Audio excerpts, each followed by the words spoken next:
राज्यात विविध भागांमध्ये काल मुसळधार पावसामुळे जनजीवन विस्कळीत झालं. पुण्याला या पावसाचा सर्वाधिक फटका बसला. खडकवासला धरणातून मुठा नदीपात्रात पाण्याचा विसर्ग केल्यामुळे पुणे शहराच्या अनेक वस्त्यांमध्ये पाणी शिरलं.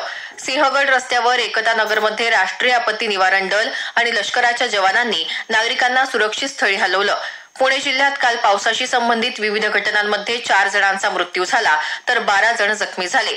मुंबई, पनवेल, पालघर, कल्याण, डोंबिवली, रायगड, रत्नागिरी, सातारा या ठिकाणी देखील काल जोरदार पाऊस झाला. मुंबईत अनेक भागात पाणी साचल्यानं रस्ते आणि रेल्वे वाहतुकीवर परिणाम झाला. ठाणे जिल्ह्यात उल्हास नदीनं धोक्याची पातळी ओलांडली असून बहुतांश मार्ग वाहतुकीसाठी बंद करण्यात आले आहेत. रायगड जिल्ह्यातल्या सावित्री आणि अंबा या नद्यांनी धोक्याची पातळी ओलांडली आहे. कोल्हापूर जिल्ह्यात राधानगरी धरणामधून पाण्याचा विसर्ग सुरू झाल्यामुळे पंचगंगा नदीनं धोक्याची पातळी ओलांडली आहे. नदीपात्राजवळच्या गावांमधल्या नागरिकांना सुरक्षित स्थळी हलवण्यात आलं आहे. धाराशिव जिल्ह्यात आतापर्यंत सरासरी 395 मिलीमीटर पाऊस झाला. हा पाऊस खरीप पिकांना लाभदायक असून जिल्ह्याची पाणी पातळी उंचावण्यास उपयुक्त ठरणार आहे. लातूर जिल्ह्यात आतापर्यंत सुमारे 432 मिलीमीटर पाऊस झाला. जिल्ह्यात अनेक नदी नाले ओढे दुथडी भरून वाहत असल्यानं जिल्ह्यात मांजरा, माकणी, निम्न तेरणा आदी धरणात पाण्याची आवक सुरू आहे. जिल्ह्यात अनेक ठिकाणी पुलावरून पाणी वाहत असल्यानं अनेक मार्ग वाहतुकीसाठी बंद झाले आहेत. नांदेड जिल्ह्यात विष्णुपुरी प्रकल्प 83% भरला आहे. बंधाऱ्याचे दरवाजे कोणत्याही क्षणी उघडण्यात येतील, त्यामुळे संबंधित गावांनी सतर्क राहण्याचा इशारा नांदेडचे जिल्हाधिकारी अभिजित राऊत यांनी दिला आहे. येत्या 24 तासात राज्यातल्या 4ही विभागांमध्ये बहुतांश ठिकाणी पाऊस पडण्याची शक्यता हवामान विभागानं व्यक्त केली आहे.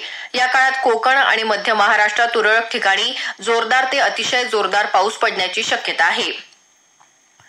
राज्यात ज्या ज्या ठिकाणी पूरसदृश्य परिस्थिती आहे तिथले बचाव कार्य वेगानं सुरू असून नागरिकांनी देखील आवश्यकता असेल तरच घराच्या बाहेर पडावं असं आवाहन मुख्यमंत्री एकनाथ शिंदे यांनी केलं आहे.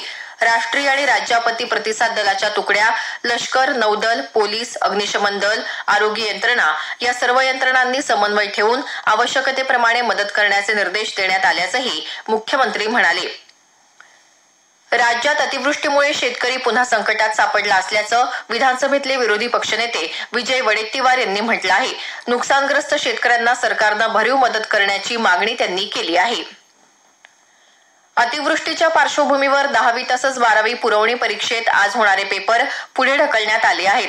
आज 10वीची नियोजित विज्ञान आणि तंत्रज्ञान भाग 2 या विषयाची परीक्षा आता बुधवार 31 जुलै रोजी सकाळी 11 ते दुपारी 1 या वेळेत होणार आहे.